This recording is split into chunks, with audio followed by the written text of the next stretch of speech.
সবাই লিরিক্স শুনবো, তারপরে গান শুরু হয়ে যাবে আমাদের আবার। সাদা সাদা কালা কালা সবাই 5টা লিরিক্স।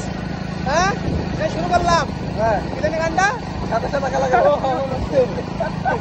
সাদা সাদা কালা কালা, পরে জানি কি? এই তোমরা একটু ইউটিউবে সার্চ করো তো। কালা কালা রং জমেছে সাদা কালা, বুঝি আমি মন পাগেলা বসন্ত আরে এটা শীতকাল। ওই এটা তো শীতকাল। এই গান চলবে না। এই গান এই গান চলবে না। অন্য কিছু লাগা। কালা পাখি আমি যেন কি বসন্তকালে। একজন বলতে পারিনি, একজন কইতে পারিনি। লাগলে কিন্তু ভালোই হবে না? তারপরে আর কিছু